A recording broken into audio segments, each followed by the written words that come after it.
I'd have you know that it still said 8 o'clock on my watch. We hit Rowney. it. Yeah. Anyway, Unbelievable.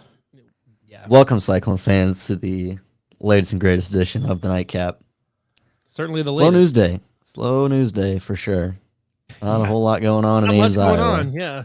Did you guys hear that Colorado is joining the Big 12?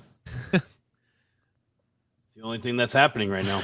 Yeah, it really is truly the only news. I mean, just really a slow news week. Not much going on.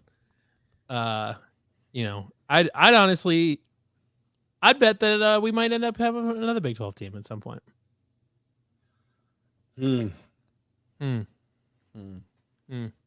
really. I know. I think we're about talked out. You guys ready to wrap this up? That's been a great podcast. Yeah, it's been a good time. Look forward to see you guys next week. Gentlemen, we have a mess on our hands here in the Iowa State world. Well, somebody's got a mess on their hands. It ain't me. Yeah, I'm clean. Yeah, so I didn't do anything. I didn't do fucking shit. I didn't do any of this. When I first opened my DraftKings account, I put $200 in it and said, "This is all I'm putting into it, no matter what." And that's what I did. I went $200 down, and I said, "I'm done." I would like to state for the record that I have never gambled on any sports and or Iowa State sports. If my Cyclones TV bosses are out there watching. Actually, I will say, because the problem was when the first bet I ever placed was a 4-leg parlay of no run first innings, and I hit it, and I was like, "Damn, this gambling stuff's easy," and I proceeded to lose all of my money. Well, I love to keep talking about how terrible of gamblers you are, but there are some way worse gamblers than us out there, and it starts. Do we actually? Yeah, hold on. Yeah, pump the brakes on that. Hold on. Let's not slander the man. We don't know he's actually bad at gambling. We just know that's did true. indeed gamble. He's just bad at covering it up. Yeah, he's allegedly. just bad at hiding it. Yeah, I mean, we don't know if Hunter's a good gambler. Maybe we just need to get him on our gambling segment sometime this fall. I don't know. So we have a little bit of clarity into the rumor mill that's been swirling since the DCI came out with the investigations on Iowa and Iowa State athletics and some athletes who are gambling. And we now have 3 names on the Iowa State side, and that is Hunter Deckers, Panero Johnson, wrestling, and then Dodge Saucer, also the lineman, one of the backup linemen that Sauser, sophomore, Sauser, whatever. Sauser, he's from Dubuque Senior. Yeah, so we'll so we all know the Hunter Deckers thing is he's up to like $2,800. I don't even remember what the requirements are, but I think that is the threshold. 800. So 800 was the last threshold for. So he is way over the limit, and there's a whole list of things according to the documents in the complaint against Hunter Deckers by the Story County Attorney's Office. And I'll kind of just ramble these off here really quick, and then we'll get to a statement that was just released by the law firm representing Hunter Deckers and his family. So kind of among the allegations here against Hunter Deckers are underage gambling, breach of university and NCAA policies, using the identity of another, which according to the KCCI sports director out there, I can't remember his name right now, but allegedly he had used his parents to gamble since he was underage at the time of some of these. Then he's also unfair wagering and conflict of interest, betting on Iowa State sporting events 26 times, once on football, which allegedly included the 2021 Oklahoma State game that he was the backup quarterback for. Wagers routinely and consistently placed by Decker's personal iPhone, 366 total bets, 297 of them while he was underage, totaling more than $2,799. Tax implication, whatever the hell that means, and knowingly and intentionally falsifying electronic sports wagering records with the intent to deceive. So all that's not great, and some of that it is also worth noting that Hunter Decker's attorney did just put out a statement. Yes, just a little bit ago. If you want to pull that up on the screen. Yep. So I will pull that up here right now. He has been essentially vehemently denying the accusations by the Story County attorney's office. Let's see, Matthias is pulling up here. There we go. So some of you may not be able I say if you can zoom in on it. Honestly, yeah, just zoom I in on can't your, read that. Just zoom in on your browser, control mouse wheel up type of thing. Go. Oh, how about that?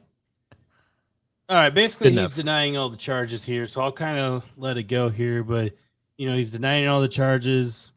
The charge attempts to criminalize daily fact of American lives that basically everybody can bet, kind of thing.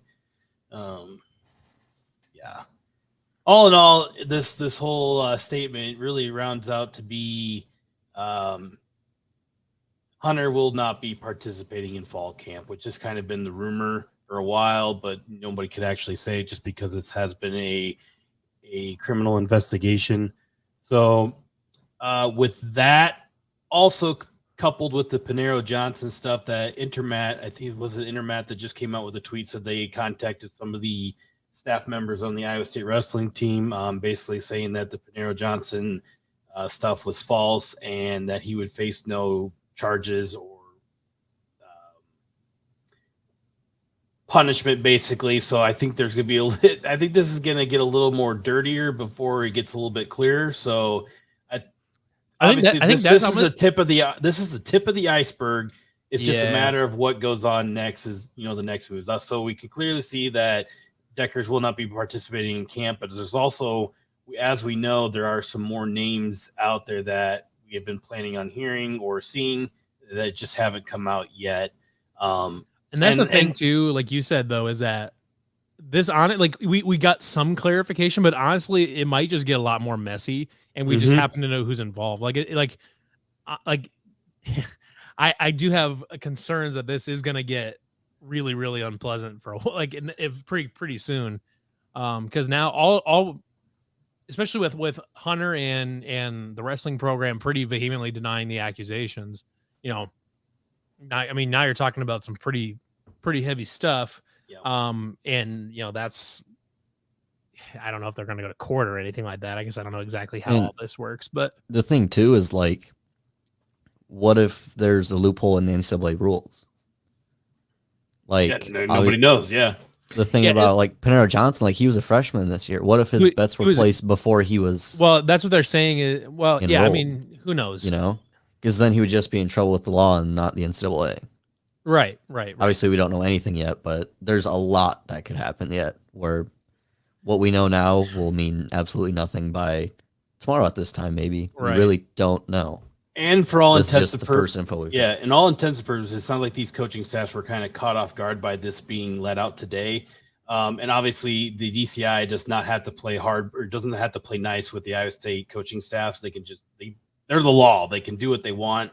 They can announce as they will. And obviously, the attorney's office has filed these complaints and charges against these individuals. So when they charge them and file these complaints, it's basically public knowledge at that point if they're obviously not a minor. So those were placed. Coaching staff really wasn't worried, but there was kind of some rumblings at the beginning of the week that some of this stuff might start to leak out, obviously because media day is on Friday. Even if it didn't leak out, people were going to know who was there and wasn't there, and it would just kind of put two and two together at that point. But and you can look at it in some way too, that maybe it's a blessing that some of this is starting to come out and get it over with, and then you can start focusing on fall camp. But it's also, as we've mentioned here already, this is going to get a little bit dirtier, especially as some of this, like, for example, the Panero Johnson stuff is nowhere even close to remotely right, and he's going to be wrestling this fall and all year. So, right. By the looks of it, the Hunter Decker stuff is like he's not going to be there in fall camp, and we're looking at Rocco Becht or JJ Cole leading the team as quarterback. No matter what, I mean, if you look at just from the football side, Hunter Decker has already recused himself from fall camp, which means there is a 0% chance of him playing the first game, period. I mean, that's just what it is. I mean, even if something changes and he comes back for the last 2 weeks of camp, he's not starting against UNI. That's not happening. He's not. I mean, that's just where it is. And we may not have we may not have any clarification on any of this for a long time. And what's just really strange about this whole thing or whatever is that the accusations from the attorney's office and from the gaming commission, they're really like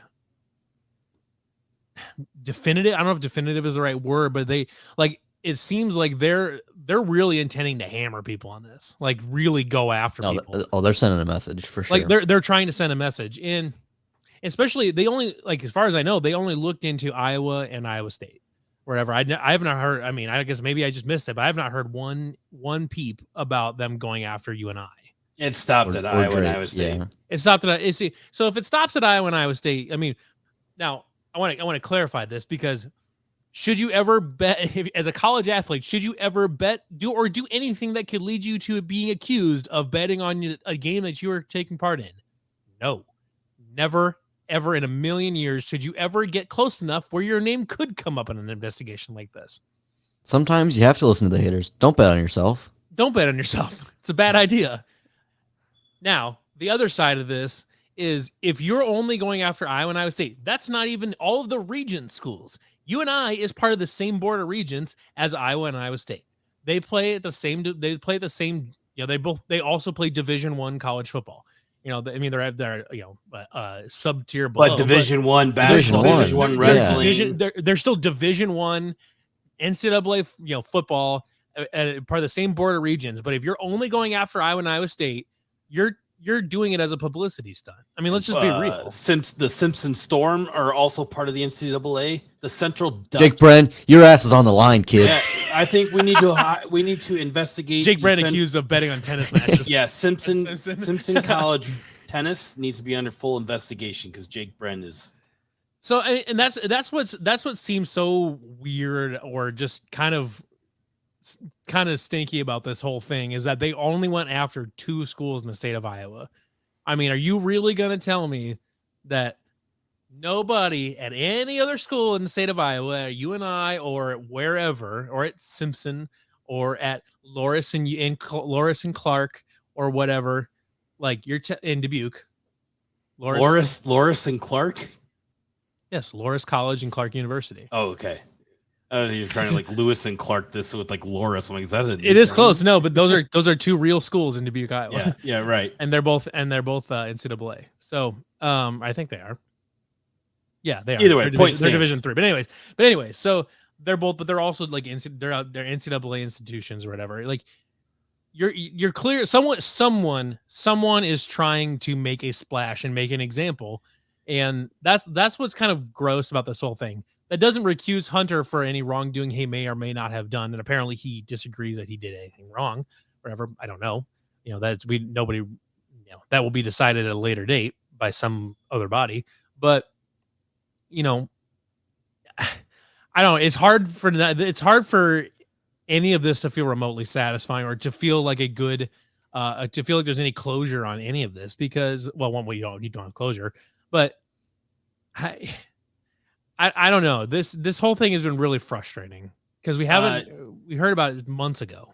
Josh, on the Panero News, the Des Moines Register is reporting that the complaint filed against him was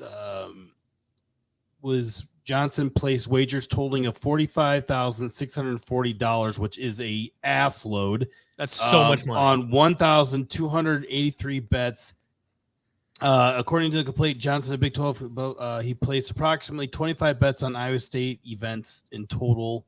Not sure if that's not where it stopped. So and then Intermats came out right after this was reported saying that the information was not correct according to the Iowa State wrestling staff. So this is when we've mentioned before that some of this stuff's going to get a little bit messy afterwards. That's like it's hard to reconcile that because they came up with those numbers from somewhere. Like those numbers, they didn't just make up those numbers. So if they're saying that Panero Johnson placed $46,000 in bets, holy shit, that's so much money. I wish I had $46,000 to gamble. But that's the thing too. Is like I think it counts promos as well. Right. So if you get like those $200 in free bets or whatever, free bets. Yeah. Then so so he may have actually been gambling his own money on some of it. But it didn't come out of nowhere. So that's where like you said, it's going to get messy because they have pretty specific numbers on Panero and on Hunter Deckers and whoever else. They've got pretty specific numbers on very specific numbers of bets and things like that. Like even Hunter Decker's law firm, the statement says, let's see if I can find it. It said, really quick while you're looking for the statement, Bradley, I don't know if you're either way. This is probably going to go to court. You're probably not going to have any clarity on that before the season's even over, just because some of that stuff's going to take a while to get into the court system and all that stuff. And the fact that he's not going to be participating in fall camp probably doesn't spell out for him even playing at all this year. I mean, I think that's probably a pretty fair assumption that we probably will not see Hunter Deckers in an Iowa State uniform in 2023. Yeah. If we see anything beyond that, who knows? But again, it's all assumption too. It's all speculation. Know. Yeah. So the statement from Hunter Decker's attorney said, this charge attempts to criminalize the daily fact of American life. Millions of people share online accounts of all kinds every day. So he's essentially confirming that Hunter did use an account that was shared with his parents. So he did. I mean, in that it is an admission that he did use a gambling account with his parents' name on it. Period. I mean, that it says it right there. And now they're contesting like, oh, should we really be criminalizing this because he also has this or whatever? And it's like, well, and that's where, like you said, it's really hard because it seems like it's really interesting because they have specific numbers on bets and bet totals and things like that weren't made up. But everybody on the Iowa State side is like vehemently denying these things. So what level of truth is there to any of this? I'm really interested to see when these rest of these names start trickling out, because all intents and purposes, what they say, it was 26 names between all Iowa State sports that were involved in this. How many more are in football? How many more in wrestling? How many more are in? I mean, rumor wise, I don't think basketball, men's basketball, or women's basketball, for that matter. I don't remember hearing any. I don't remember hearing any in the rumor mill from either. The next one would be track and field. It sounded like, but again, all rumor mill. But I don't think in terms of heavy hitters for the Iowa State football, I don't think we're done seeing some couple more names that are going to be like, oh crap, like that's going to leave a hole on this team, even more than the holes that we already have. Well, and I've been saying this on I went on Mark Rogers' show on YouTube a couple weeks ago or whatever. I told him this too. I said, no matter what, the Iowa State's 2023 football season is probably not going to be defined by the quarterback play. If it is, it's probably because it's been really good quarterback play. Because right now we know that the two guys that are going to have a realistic shot, or three maybe, 2.5 guys that have a realistic shot of starting at UNI are all newcomers. Fairly new. Two of them are newcomers, and one of them has taken like a handful of snaps in his entire career. And there's also a bunch of problems that needed to get fixed before the quarterback. The offensive line needed to get fixed. The running backs needed to stay healthy, and they needed to be better. The wide receivers need to have somebody step up. The tight ends need to be better. There was a whole bunch of other problems on offense. The play calling needed to be better. A whole bunch of other problems on offense that needed to get fixed before you were worrying about quarterback play. And I'm just saying, the last time Matt Campbell went in with a very young quarterback against all odds, it worked out pretty well. Worked out okay. I guess it wasn't really against. Yeah, it was against all odds because Kemp was hurt. So, and they were playing at Oklahoma State. Yeah. Oh yeah, and then also another name that has been brought up into this is Eni Wazirike. As we all know, he got suspended for the entire year. And in terms of that, when you're suspended for the entire year in the NFL, probably not good for the subsequent year of your NFL career. He's probably going to be not on the Broncos next year. Yeah, and beyond that, who knows? Because the NFL turns guys over so fast that if he's missing an entire year of football, it's not looking. And again, his is like a little more blatant too, because he was actually betting on games that he was participating in, like full blown. Like, why? Stupid. So that brings up: do we see any Iowa State wins get vacated, Or even better, do we see any losses get vacated? So I say that's what we need to do. We need to talk about getting losses vacated. Yeah. Why stop? I don't know why I don't know why we should stop at wins. If we're really gonna root out the problem here, let's get rid of all the games. If we want to be a serious football school, yeah, let's vacate some losses. Let's vacate losses. I mean, take them all. It's easy to vacate wins. I mean, Florida State can do it. Penn State can do it. They can all vacate wins. That doesn't take any balls. Only the real ones can vacate the losses. Yeah, only real programs vacate losses. Yeah. I mean, come on. Bullshit programs care about vacating. That's chicken shit football. It's chicken shit football. They'll keep vacating wins. We vacate losses. But on the real side of that, on the vacating wins, I know I've been seeing it bounce around Twitter. I've seen some posts here on our comments, and then also on some of the message boards as well. In my mind, again, I don't know the rules 100% of the way, but this betting is an individualized problem towards the player, not so much the coaching staff or the program, unless they were shaving points, wins, things like that. But it sounds like that is the case, that they did not do that. So now it goes right back to the individual problem. The players just betting and being idiots about the rules that the NCAA has in place. So now it's going to be an individualized punishment rather than the coaching staff, unless the coaching staff was involved in, like, let's just say the Hunter Decker thing. Like, they helped him call his parents to set up a DraftKings account, which I'm going to guess they didn't. And you got to remember what vacating. I wouldn't worry about vacating wins or anything like that. You got to remember what vacating wins is for, though. Vacating wins is most commonly done when you see like recruiting violations, when a player that should not have been on the team is on the team and plays the game. So if they found that games were not compromised through this gambling, which means the results should be legitimate, there's no reason whatsoever to vacate wins, because that punishment is totally unrelated to what actually happened. Now, like you said, if they were found to be point shaving or something like that, you can maybe make an argument there, but even then, they're trying to lose. What are you going to take away their punishment for losing? For their punishment that was winning? I mean, you getting emotional about this? Choked up there? I'm choking on somebody. You're so proud. Somebody call 911. He's going down. So proud. He broke his other computer, and now he's going down in ball of flames too. It's been that computer went down, and my air conditioner stopped working in like a 10-minute span. Oh shit! I was about ready to burn the whole fucker down. I thought my day was going bad because bad. Arizona hasn't joined the Big 12 yet. Then Hunter Deckers is betting illegally on things. Then I got stung by a wasp. I was like, well, fuck, it's all going downhill from here. Yeah, fortunately, I did get my AC running again, but so we're good there. So now we're just down to a malfunctioning computer. But anyways, the vacating wins doesn't make sense as a punishment for what happened, especially because it's an individualized thing. It wasn't like a recruiting thing where they had somebody on the team that shouldn't have been there, or if it was like, or if they were found to be like cheating on their grades or something like that, and they were fudging grades to make someone eligible where they shouldn't have been eligible.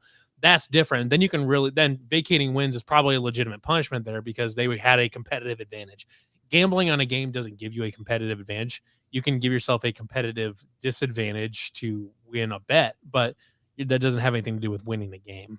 So I think this goes to say that you play stupid games, you win stupid prizes. Yeah, so. I mean that's really what it is.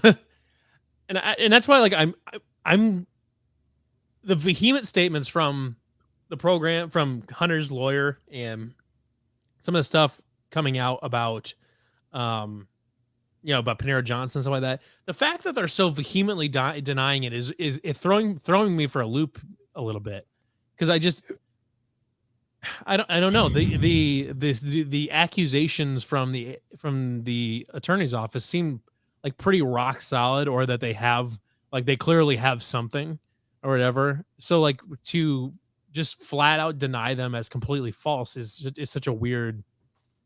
It's weird to me. It's throwing me for a loop.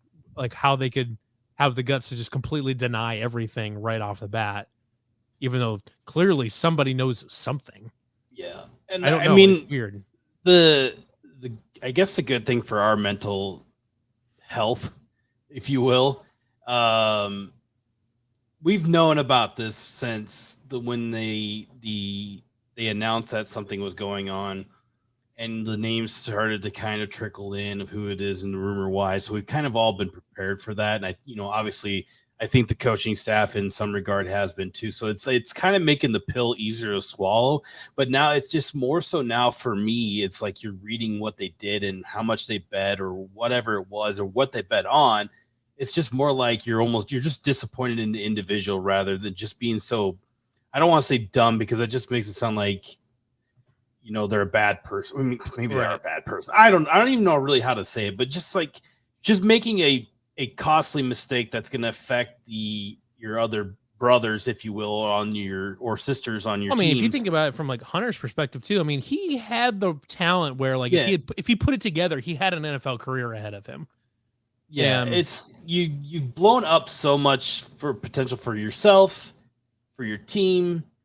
Is just you've let a lot of people down in this whole process just by not listening to the single fact that before every season or before you even step on the campus as an athlete that they go through the compliance training that you cannot do this. It is one of the biggest rules, and they still let's just say for instance, if the Panero Johnson stuff is true, $45,000, you went $45,000 more than where you should have just stopped at one. Literally, stopped at 0. Yeah, you should have stopped at 0. $45,000, so much. So much money. At one point in time where he just this is a great idea. He hit 20,000. Like, yep, this is going well. I'm just gonna keep going. Just keep getting after it. I don't know. It's just it's disappointing, but it's also and for me, I'm kind of looking at the aspect of the potential future for the quarterback position for Iowa State. I guess that's kind of where my mind has shifted for the last couple of weeks of what we can be at quarterback with the potential talent that is sitting there now. And I don't really want to get into this now because that's a whole other thing, because we don't know if Rocco's going to get the snaps in camp or JJ. Obviously it's probably going to be an open competition. I would assume Rocco takes first team snaps at least right away. Sure. He's been in the program. Sure, but there's also some rumblings out there that JJ's just pushing right there. I mean, and that's great. That's awesome. If JJ's pushing him, that helped him out was getting into the spring camp and then spring ball. That's another leg up, and he's not that far behind Rocco in terms of being in the program. So, but then again, it's still two young guys that don't have that much experience, and then yet again, Hunter Deckers didn't really have that much experience going in starting last year either. So. And as what you mentioned before, all the other things, if maybe the play calling is a little bit more friendly or the offensive line is much more improved, that's a big if. I mean, some of those names up front are all still the same. I mean, the mentality is going to be changed with Ryan Clanton on the offensive line, but you still have a lot of work to do on that offensive line to make it effective. And to me, that's storyline number one. That is the first thing. That's the first, second, and third thing that I'm watching against UNI is what does that offensive line look like? Yeah, because if they're not getting pushed on the offensive line against UNI, they're not going to get pushed on anybody. We're wasting our time. Yeah, I mean,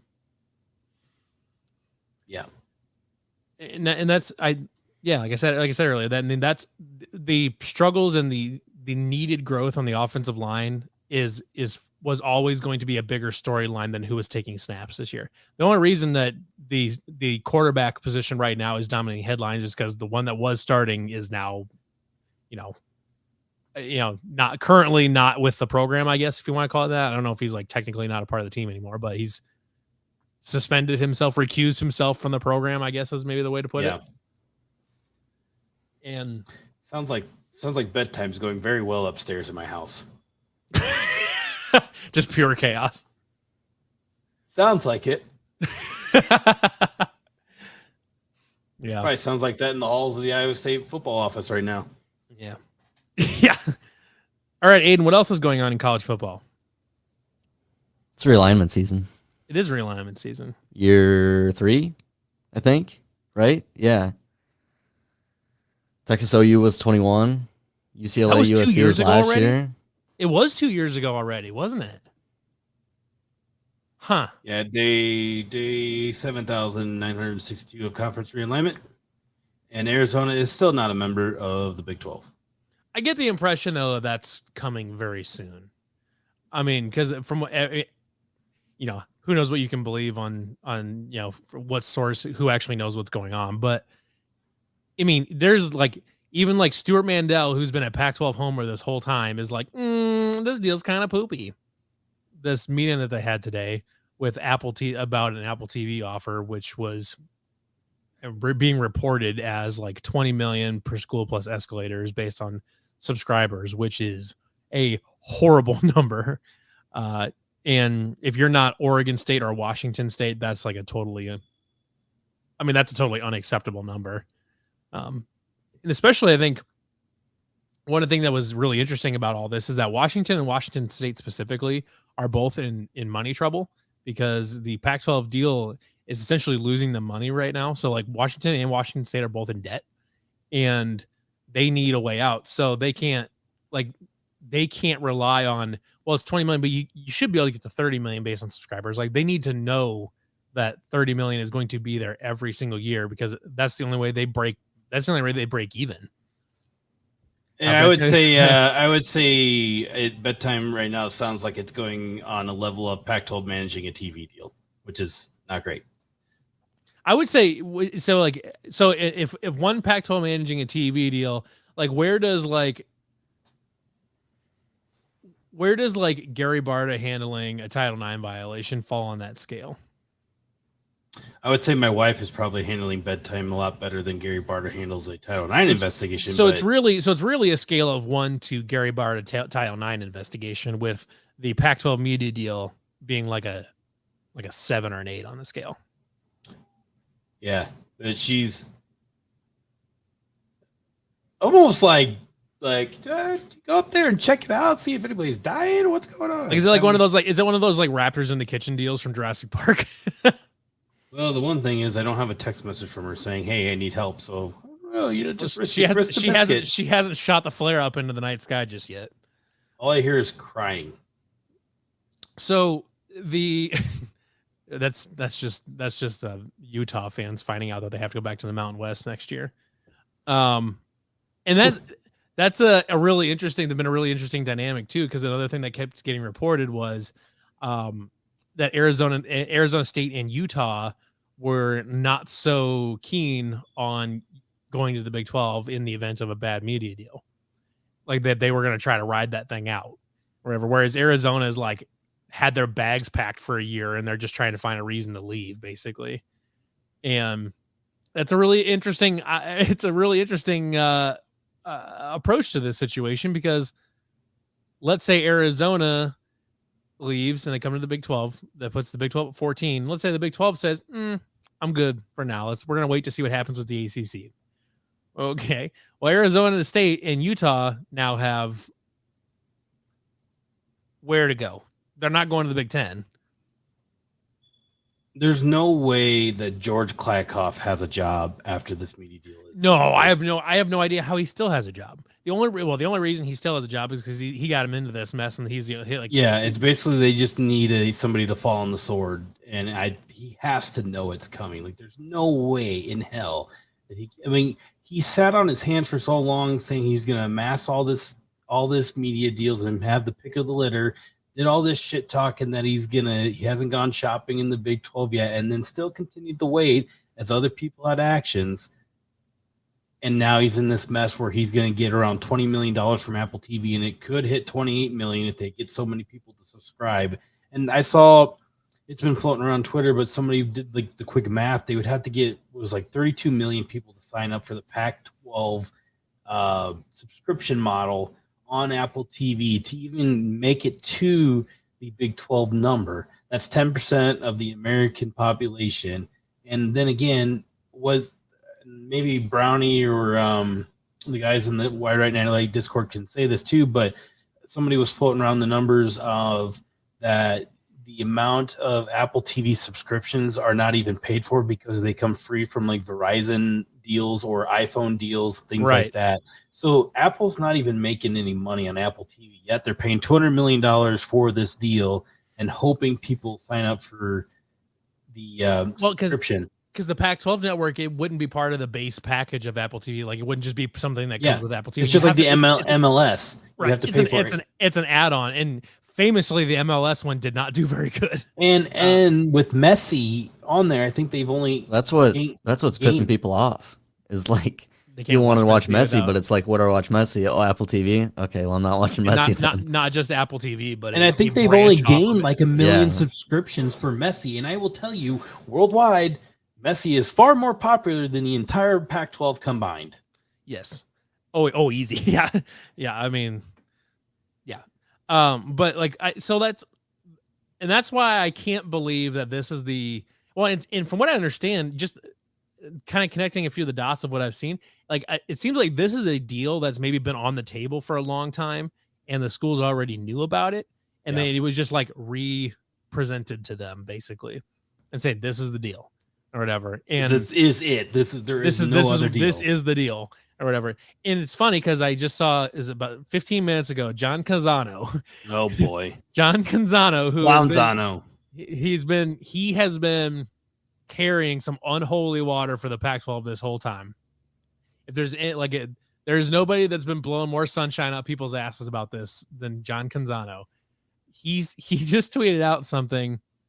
He said, also wondering what happens if Apple is buying an equity stake in ESPN or owns it outright. Is that part of the deal? I'd want to know. Do you know several presidents told me early on they wanted a linear component? So he's basically saying, what if Apple buys ESPN and that gets factored in? Like, honestly, if your conference rides on the biggest corporate merger on the history of the planet happening, as far as entertainment companies go, they're operating on ifs right now. You're the viability of your future conference riding on the largest entertainment / tech merger of all time. If your conference is riding on that, you're fucked. Like you just are. And fucked. there are rumblings out there, and I don't think Apple would be involved in, because I don't think Disney would sell to Apple in this manner. But Disney is looking for people to either buy stakes in ESPN or just buy it.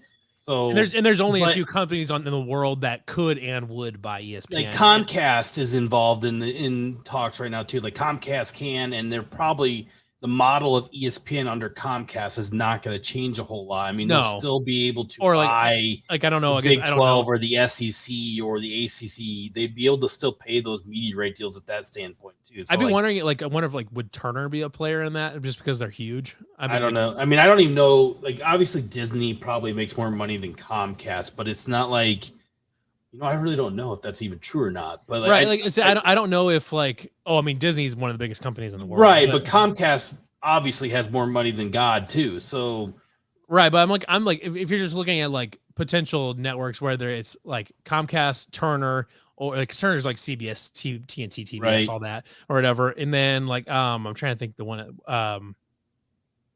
maybe that's what I'm thinking of, but I mean, I assure you that money is probably not holding Comcast back from buying. No.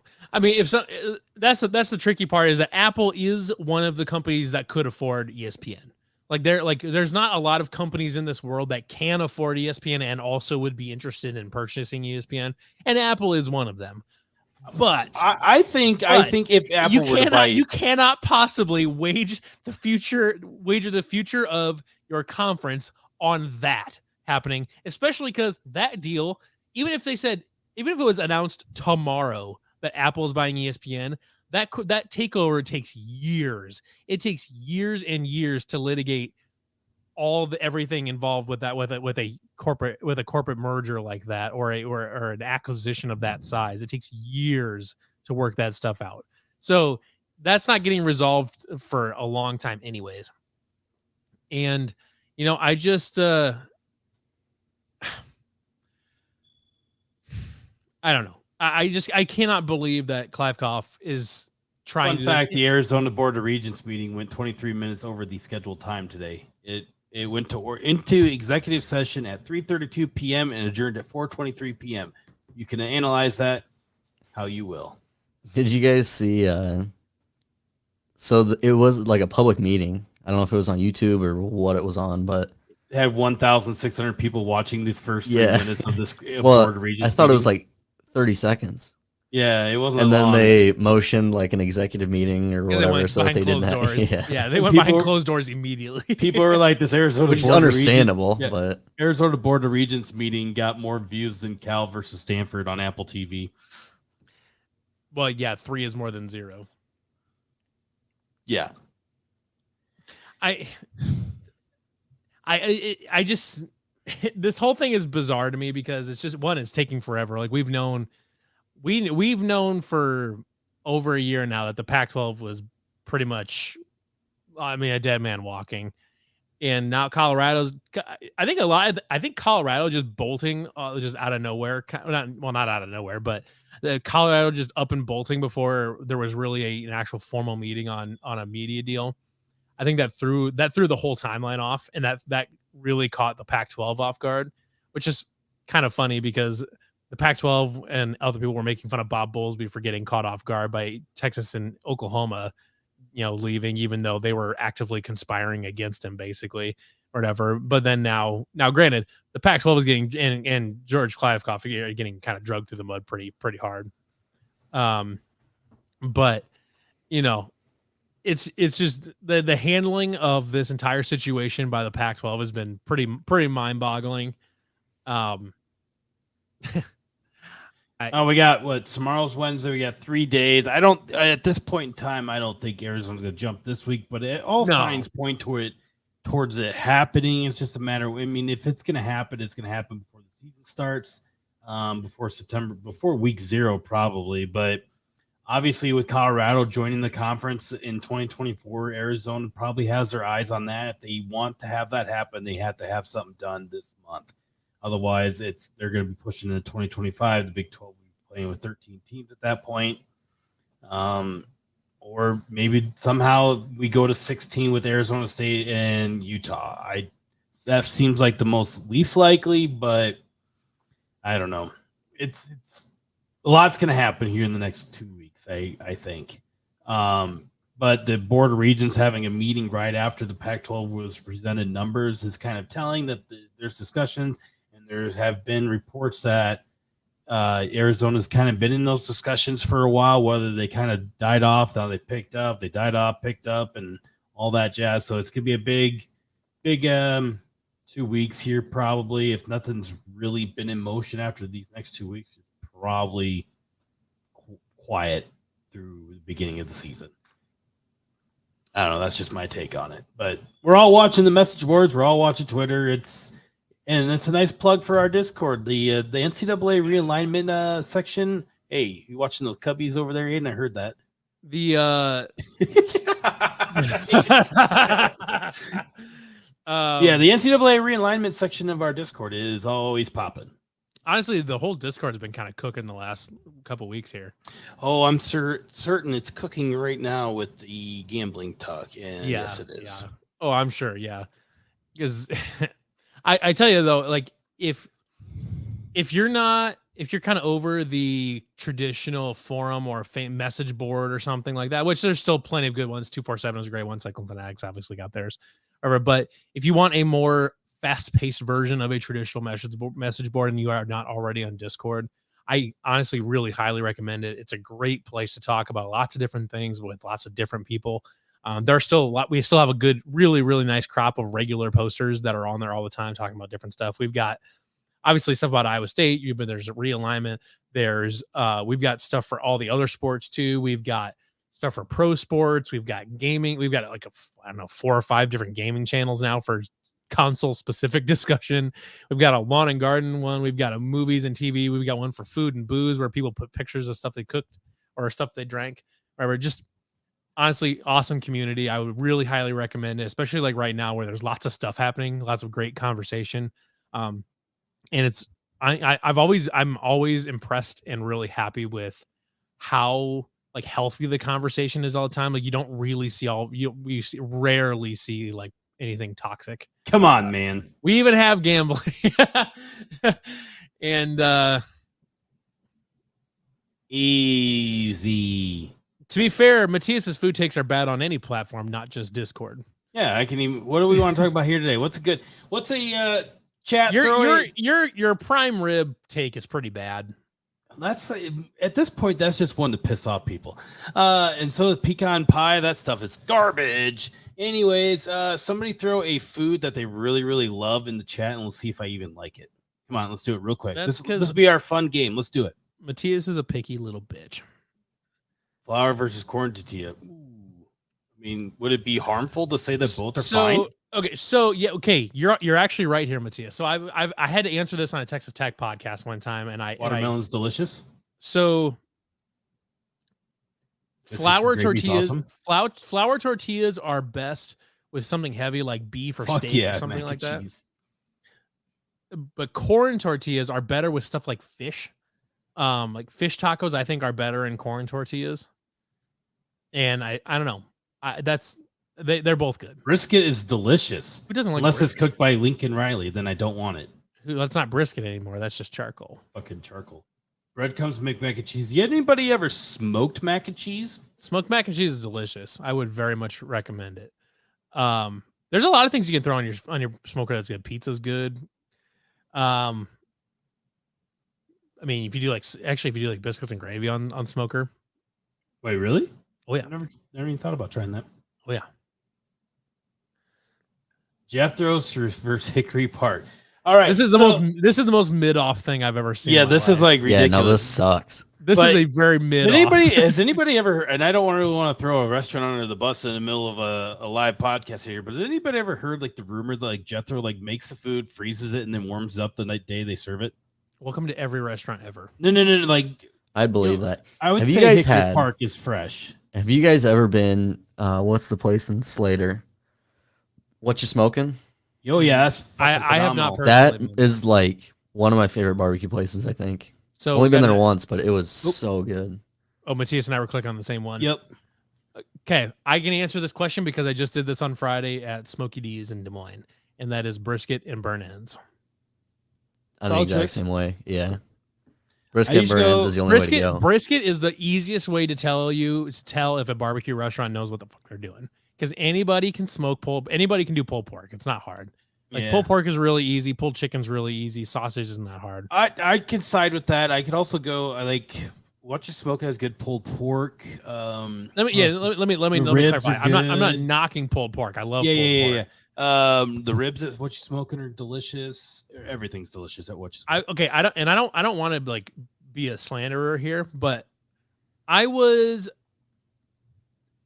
like I didn't not like Smokey D's, but I was not as over the moon about it as I was led to believe it would be. It's all right. Never been. It's fine. I was the brisket I had was a little dry, and like the problem is, so we went for dinner at like 7:00, and at barbecue restaurants, the best time to go is lunchtime because that's when it's pretty damn fresh. That's when it's right off the smoker because they do it overnight or whatever. Cornbread's pretty good, but What You Smoking puts it to shame, unfortunately. Listen here. Cornbread's awesome. The problem here is that Carolina barbecue is the best genre of barbecue, and it just is what it is. Hey, gentlemen, if you tell me, I swear to God, if you tell me that KC barbecue is the best, KC, I swear to God, no. I swear to God, Q39. Get this fucker out of here. Q39 is really delicious, though. KC baby, Cane's or Chick-fil-A, both Cane's. very good. I'm not saying. Let's go. I'm not saying that KC barbecue is bad. That's obviously patently ridiculous. Burn ends are the single best regional dish there is to offer, but KC barbecue as a whole, the sauces are too sweet. Carolina barbecue with the vinegar-based sauce, whatever. No preference there. I just like barbecue and smoked meats. Well, we can all get behind that. Levi, have you ever had the burn ends from Jethro's? I don't know. It's just like chopped up hot dogs. Some people do like hot dog burn ends, which is not burn ends, but I'm not a fan of it. Yeah. The best burn ends I've ever had were at Jack Stack. I have no bad things to say about Raising Cane's chicken. I just like chicken, so like Chick-fil-A, Raising Cane's, just shove it in my mouth right now. Have you guys had? Oh, I guess neither of you are in Central Iowa. There's this place in Ankeny called Slim Chickens. Yes, I've heard of that. You had it? I haven't had it. I've heard. I drove past it. I was like, "Huh, that sounds interesting." Cornbread. Like cornbread, the restaurant, or actual cornbread? We need to specify here. Both. Yes, both are very good. Cornbread is up there as far as barbecue sides go. I mean, there's a good argument for mac and cheese or beans or even like a really good coleslaw, but cornbread is way up there. That's like that is an S tier barbecue side. I'd love to keep talking about food really quick, but I did just get the bat signal from the wife, so I am gonna run up there and see what the fuck is going on. That's usually never a good sign. So if you guys wrap it up, whatever. Also, fuck the hawk. Yeah, absolutely. We can get behind that. All right. Well, Aiden, seems like a good time as ever to do some Aiden versus the 90s trivia. You don't want the smoke. Oh, it's just one-on-one today. You're gonna learn today. Buddy. You're gonna learn today. You're gonna learn today. Right. This is Aiden versus the 90s. Fantastic. That intro is just mint. It's old. It's old? Yeah. You don't like it? No. It's a picture from my senior year of high school. Oh, well, I don't care if you don't like the picture. That's not you hated that picture when I showed it to you the first time, and I was like, yeah. Yep. I don't really care because it's a fucking funny intro. All right. First up, in the 1990s, there were 2 Heisman Trophy winners of and they were from teams that will be in the 2024 version of the Big 12. Who are those 2 Heisman winners? God damn, it's loud. Wait, what version did you say? It said 2024? Next year's Big 12. Who were the 2 Heisman winners from next year's version of the Big 12 in the 1990s? Bonus points if you get the school.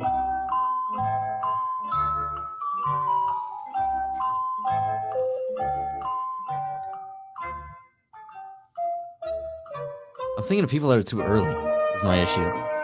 What are you thinking of? Because I'm trying to think of like BYU, but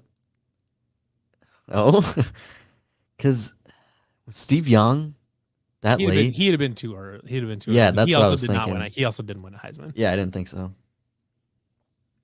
So I'm pretty sure BYU had a Heisman winner, but I don't know who. BYU did have a Heisman winner, so you do get like a half a point for getting to school first. And then, so I've got Colorado was good in. So BYU and Colorado are the 2 schools. So who are the players?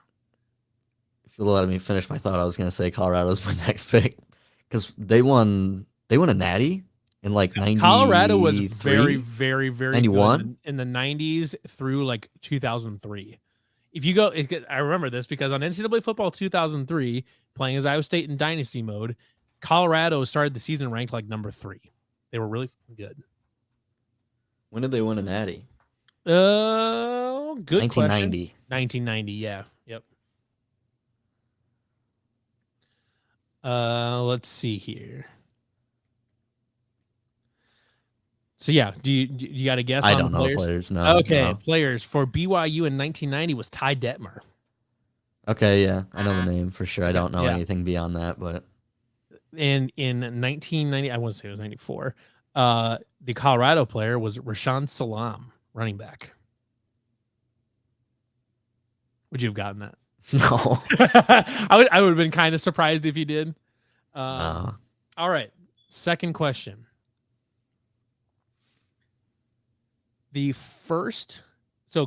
College Football USA 1997 was the first college football game to feature an NCAA football, feature an actual former player on the cover. Who was on the cover? Peyton Manning. Damn. Peyton Manning was not on the cover of any NCAA football games. I'll give you one more. Okay. Or do you think it'll be a giveaway? I think the school is going to be a dead giveaway. So you said it was 97? I'll give you you can ask a couple questions. I'll give you 3 questions, but none of them can be what school or what conference. Yeah, for sure. Well, actually, the conference just might confuse you. Did they abide by the rules where it was like a player who had graduated the year previously? Actually, that's an excellent question. I don't know that question, actually, now that I think about it. I'm going to say yes. Okay, so someone who would have graduated 96. So he was graduated before 1996. Yeah. Wait, I thought it came out in 97. Well, it's College Football USA 97. Okay, yeah. Okay, so Desmond Howard. Actually, really close. But no. I'll give you one more question you can ask. What do you mean by really close?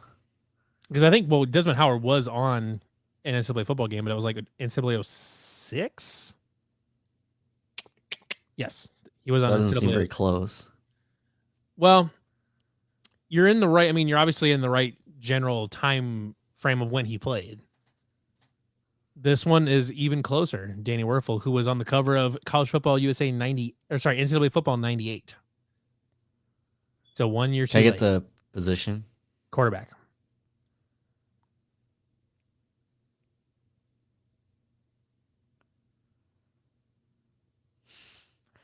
I don't know. I need another question, but I don't know what to ask.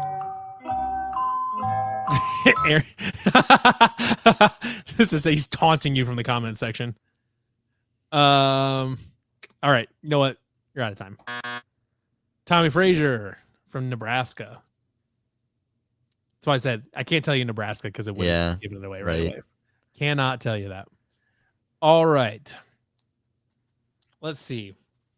I thought I had one picked up, but then I decided I don't like that. So let's go ahead and we will. Give me a category. What category? Pop culture? Pop culture. Okay.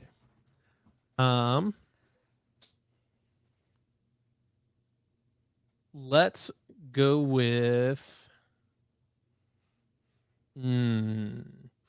Okay. No, I don't like that one. Sorry, this is terrible radio. Okay, here we go. Mickey Mouse Club debuted in 1993. And 4 of them ended up becoming very, very big stars of the original cast. Can you name all 4 of the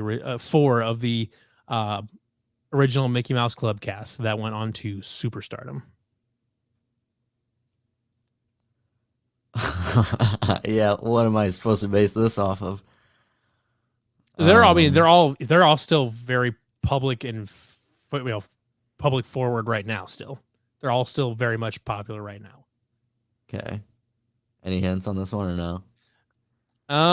I will give you a couple hints. 2 of them are singers, 3 of them are singers, and 1 of them is an actor. One of the singers kind of became an actor, sort of.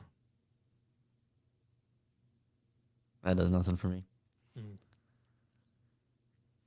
3 of them were gigantic pop stars in the early 2000s. Was Jesse McCartney one? Jesse McCartney was not. No, he was one of the Chipmunks, I think, in Alvin and the Chipmunks. I think he was one of the Chipmunks, yeah. I think that's what I was thinking of. Early 2000 pop stars.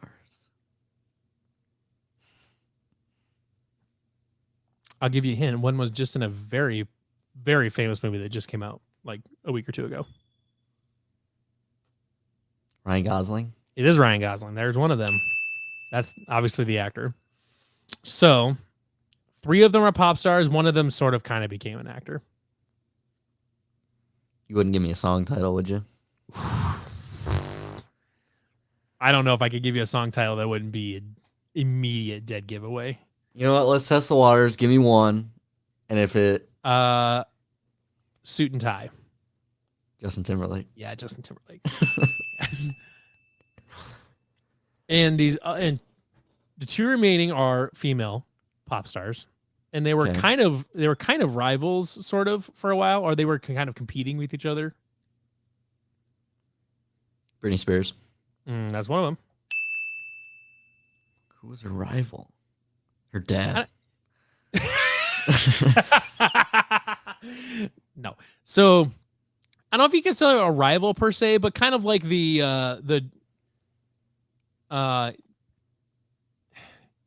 the main competitor in the female pop star space at the same time. In early 2000s? Yep. Famously had a beef with Eminem.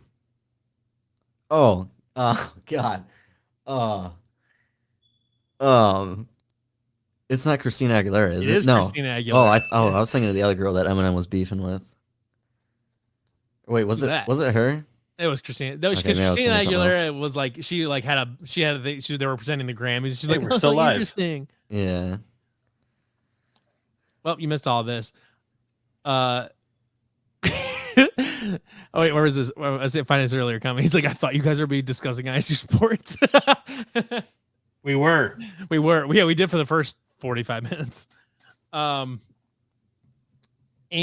we just finished Aiden versus the 90s. So congratulations, Aiden. You got there with a tremendous amount of hand helping. Wouldn't have it any other way. Absolutely. Friggin' Gen Z. So that was Aiden versus the 90s.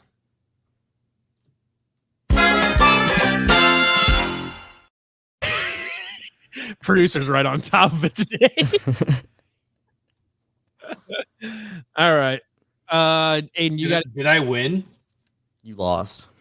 Yeah, you didn't get any of them. I tried. I know. It's the effort that counts.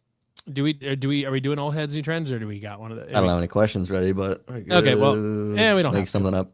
All No, right. you're good. Okay, well, I don't know if we got anything else to discuss for today. Probably not. Just kind of keep your head on the swivel for the rest of these names to start piling out, eh? Unless there was one that just came out and we did not know it. Does not appear so. All right. Jameer, Well. Jameer. How do you say it? Jameer? Nope. Jameer? Nope. Candelario? 4 for Cubs debut. Isn't it Heimer? Heimer? Heimer. Very. Yeah. Okay, well, don't make it weird. Yeah, Cubs are back. This is okay. Yep, Cubs are back. Cardinals are not. You know, yeah, Cardinals are super not back. God, They they just like suck traded half their ass. team. God, they're terrible. Just horrendous. Cooper Cup left practice early today and trainers did not return. Not good. All right. 4. Levi Stevenson, Matthias Schwarzkopf, I'm Aiden Wyatt. Go Cyclones.